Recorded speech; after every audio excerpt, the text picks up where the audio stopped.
My wife cheated on me after I broke 2 bones and said she wasn't sorry, so I made sure she was. Hey guys, I, 40 male, have been married to my Christine, 39 female, for about 10 years now, and we have one child, my lovely daughter who is 9 years old.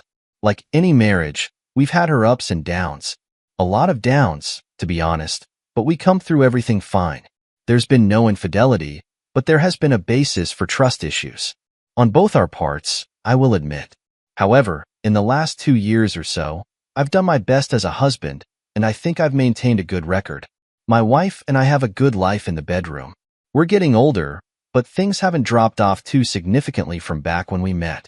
I've always been very thankful for that much, because I have been involved with women who might as well have been celibate, and it was frustrating to say the least, because no amount of communication fixed anything. So a woman who actually wants to roll around in bed is a blessing to me. I owned a business before I met my wife, and when we got married, she eventually joined me at the helm to run things. About 2 weeks ago, I got into an accident on my way to work. I got T-boned at a red light and woke up in the hospital with a broken femur and humerus. Yeah, needless to say, that wasn't fun. Once it was certain there wasn't any internal damage, I was let home in 2 days with a cast on my arm and my leg. Obviously, my movement was impaired quite a lot, but I was able to find my way around the house with a lot of stumbling and leaning on things. Of course, there were certain things I was unable to do, and Christine had to help me with them. For about the first week, she seemed to be fine with it, and every time I asked her if it wasn't too much of a burden, she'd say no with a big smile. However, once I crossed over into the second week, I started to notice a bit of change in her attitude. To be honest, when I said our life in the bedroom is good, it's really good, and we usually don't go a full week without anything going on. So my first assumption was that it might have been because of that, especially because I was starting to feel my body craving it too. Again, when I asked her if I was being a burden, she said no, but this time she seemed more short with me. I asked her straight up whether it was because of the lack of action between us, but she said it wasn't and left the room promptly after that. At that moment, I really felt it was, but I felt like being married as long as we were, she'd be able to answer me truthfully with a question like that. My mouth and one of my hands still work, so I feel like we'd be able to work things out. I mean, I had the urge to ask her to help me blow a load, but she's already doing a lot for me, so I decided not to bother, at least until I can't take it anymore. Now here's the thing. Yesterday, she came back home after managing the business on my behalf that day, and she was very clearly in a much better mood than she was all the other days, like I could describe her mood as bubbly. Now, I don't know if I'm being paranoid, but since I feel like her mood before was because we couldn't be intimate, I'm suddenly overthinking whether she was able to get somebody else to take care of that side of things for her. I mean, she's never cheated on me. Does anyone ever know for sure?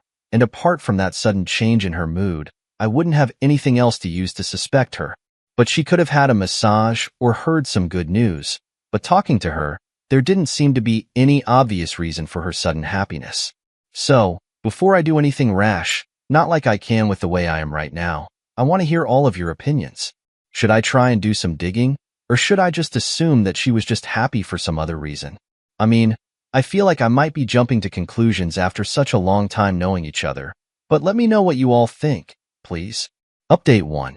Hey everyone, it's been about 3 weeks since my last post, but I'm back with an update. A lot of you said I should go ahead and check her phone. Partners should be allowed to check each other's phones if they have nothing to hide. I know she can check mine as much as she wants because I've never had anything to hide. Well, I eventually did check, and boy, did I find things. Anyway, I wasn't about to ask her to hand it over because that would give her the chance to delete any evidence. I had to gain access to it at a time when I would have enough time to search all through things and potentially save any proof I found.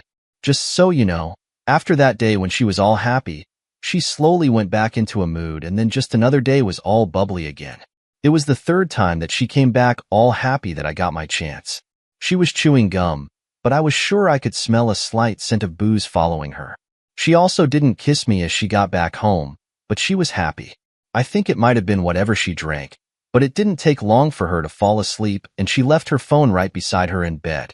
I never checked Catherine's phone before, but I was very anxious as I did it because I was scared she could wake up at any moment, and I'd have to start trying to explain myself. But the anxiety from not knowing whether she was cheating on me was honestly a lot worse, so I pushed through. There were no photos or videos of her with anyone unusual, but it was when I went to her messaging app that I saw an unread message from an Alex, and squinting at the profile picture, I saw it was the same Alex I knew that worked for me.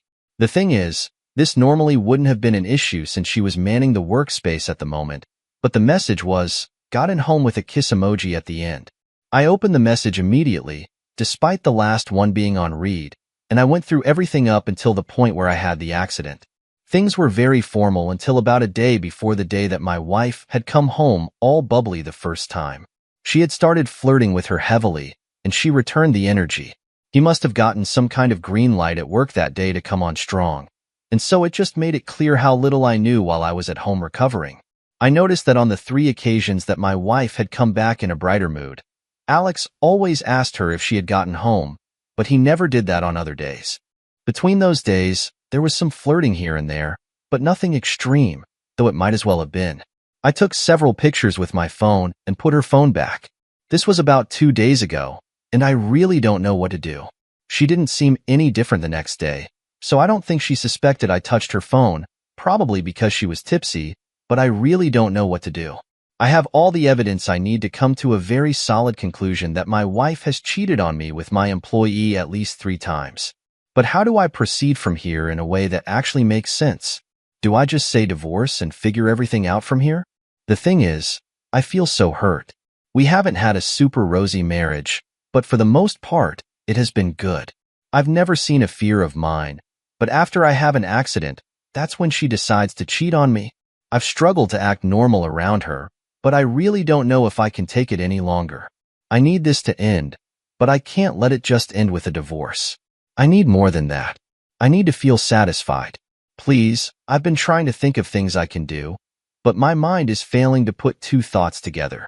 I'll be waiting to hear what advice you all may have for me. Update 2. Wow, time flies. It's been a long time since my last update, but after posting it, I think I must have read through every single comment there. Thank you to everyone for all the kind words and suggestions, and I have to say, they certainly contributed to my approach. The first thing I did was to find a divorce lawyer. I didn't pay a routine right that time, but just wanted to know what I could do about his services. At that point, I stupidly still felt like there could be an explanation for what I had read on her phone, so I decided to confront her before making anything final. It was a bit easier for me to move around on my own, so I told her that I wanted to follow her to work to see how things were going and say hi to the employees. She tried to weakly convince me to just stay at home and that she had everything under control. But at that point, I knew nothing was going to stop me from going. So about an hour later, I was in the passenger seat and we were heading to our business location. Most of the guys were super happy to see me, Alex included, though he seemed a lot more awkward than the rest of them. My wife also didn't seem to be super happy that I was there. Towards the end of the workday, I called for Alex to come into my office, and I did that when my wife was somewhere close by. I noticed her freeze up as I did that, and she actually followed Alex into my office, which she normally wouldn't do if it was anyone else, but I didn't tell her to leave. Most of them seemed shifty, though I might have been imagining it. I only asked Alex something about a client we had been dealing with before the accident happened, and I could actually see the fear disappear from his body as he realized I was just asking about something relatively trivial. Once the day ended, I headed back home with my wife, and she was slightly talkative, maybe because she realized, or at least assumed, that she hadn't been found out. I felt like I had more than enough suspicion at that point to be very direct with her, and I decided that I would do it the next day when she returned from work. That's fortunate for me. The next day was another one of those days where her mood seemed to be better than usual, which triggered me because it made me assume she had just been intimate with my employee just minutes before. She was probably made bolder because she felt she had confirmation that I didn't suspect it one bit, but that was just part of what gave me the courage to confront her minutes after she walked in. I asked her to sit across from me, and I asked her to straight up, "Are you cheating on me with Alex?" She froze, but it wasn't for long, and then she said yes. Right after that, she stood up and headed towards the kitchen. I told her to sit back down and that I wasn't done, but she still went to the fridge to get a silly yogurt cup, and only then did she come back. Honestly, I could already tell that she didn't seem to be remorseful based on her behavior. Why? Why did you think that was a good idea? And then she went into explaining how she has needs as a woman and I wasn't providing those needs for her. I pointed out right there that I had been in a freaking accident. I still had casts on and her major concern was that there was no sex. I told her that if she had told me how dire her needs were, we could have found a way to sort things out, at least until I was healed, but she only shook her head and said it wouldn't have been the same. Honestly, in that moment, I was actually lost for words. I was expecting crying and pleading an obvious guilt, but the stupid woman in front of me was trying to justify her cheating. I asked her directly whether she was sorry, and she told me no. She repeated again that she had needs and I couldn't provide them, and that wasn't her fault that she wouldn't deny herself pleasure because I had gotten herself T-boned by an SUV. Yeah, I hate to admit it, but I lost all cool that I had at that moment. I struggled my feet and walked over to her in an intimidating way. I didn't raise a fist or anything, but as I approached her, she stood up and shoved me hard. I lost balance and hit our wooden coffee table on the way down. I hit my shoulder. Nothing was broken. I confirmed eventually, and I lay on the floor in pain. A few minutes later, I heard the front door close and her car start up and drive away. Yeah, my wife definitely assumed to be X, knocked me over, and didn't even check if I was okay. I literally had 2 casts on. It was a few minutes before I could struggle up onto the couch, and my shoulder was in a lot of pain. The first thing I did was call the police because I actually lost all respect and love for her in that moment. I was seeing red. Apparently, the noise of our argument had woken up my daughter, and she was hiding near the top of the stairs when she saw me get pushed. She started crying when she saw me in pain, and it broke my heart. She kept asking what had happened between me and her mom, but I really didn't know what to tell her. Eventually, the police came, took a report from me, and I was taken to the hospital, along with my daughter for an X-ray, though fortunately, there was no lasting damage to my shoulder. I mean, considering I was on the way to recovery, I'd have been pissed if I broke something else. As soon as I got back home that night, I put my daughter to bed and sent a message to the divorce lawyer, telling him that I was ready to go ahead with things. Christine hasn't come back home in the 3 days since that happened, and I haven't even contacted her. My daughter keeps asking where her mom is, but I had to make up a stupid excuse that she went to visit her sister. At this point, it's actually war, and I think I have everything I need to have things collapsed for Christine. She wasn't sorry for cheating on me, but my goal is to make her sorry. Final update. As I'm writing this, which should be the final update in my story, I'm doing so with a big smile on my face. I know it has been months since my last update, but if you're big fans of the sensation we call Schadenfreude, you're going to like this one. I know I do. The first thing that I did was send text messages to every single one of my Christine's relatives that I knew, from her parents to a cousin that I had only met twice. I even sent it to the friends whose numbers I had because I was pissed. I didn't write a single thing that wasn't true, and I even sent them the pictures I had taken of the flirting between her and Alex back then. Some of them responded, and some of them didn't. The ones who responded were more sympathetic, and I assumed most of those who didn't were on Christine's side. My job there was done. Whether they took her side or not, I made sure her sleazebag behavior was well documented. After that, I went into work and I met Christine there. She was shocked to see me, probably thinking I was too crushed to do anything. It was barely 10 seconds before I pointed to her and Alex, the employee she had been cheating on me with, and told them they were both fired. She used to be my wife, but she was merely an employee. Her name was nowhere in the paperwork from the business, and I'm glad I had never brought her in on that extent. Alex was surprised by the thudness of it all, but he couldn't argue because he knew he was guilty. He had worked for me for 3 years, and he was surely going to have a fun time trying to use me as a reference for whatever his next job was going to be. Meanwhile, Christine looked furious. She walked up to me. Honestly, I was scared I was going to get hit again, though that would have worked nicely for me. And when she was at arm's length, I spun the divorce papers on her. Her face turned red because our employees were there, but I didn't care. She snatched the papers from me and marched out of the place. The rest of the day was awkward, and I had to deal with a lot of cursing and text from her later, once she realized the full extent of people I had told about her cheating. Again, my story doesn't end there. It still gets good. You remember the assault? I had a police report and a hospital report, and I went to the police station at the close of business to report things. I told them I wanted to press charges. To skip through things a bit, My divorce lawyer was able to help me structure the case beautifully as a complete bonus, and considering this came after I confronted her for cheating, she was unremorseful. I was injured. She left me there, and my daughter witnessed it. She got a week in jail and mandatory anger management classes. I hate that my little girl had to get a bit involved, but for me, it was worth it. The criminal record gladdened my heart.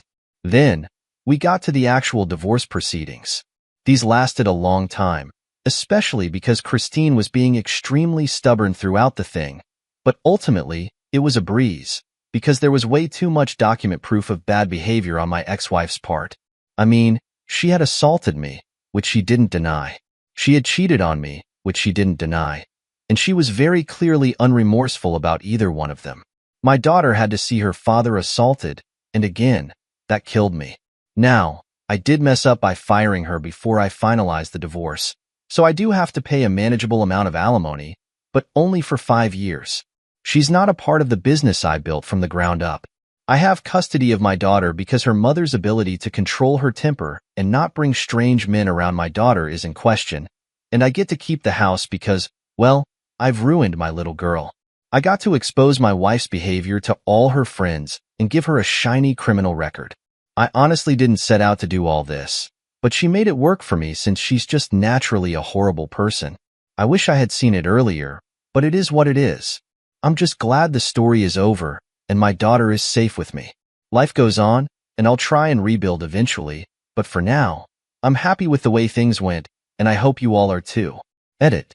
By the way, Alex had apparently the balls to put my name down as reference, and I made sure to professionally outline all his shortcomings as an employee, including the fact he may try to be inappropriate with the female partners of high-ranking employees. It was a fun to hear. Oh wow. Thank you for letting us know that. For the person on the other end, I guess no evil goes unpaid.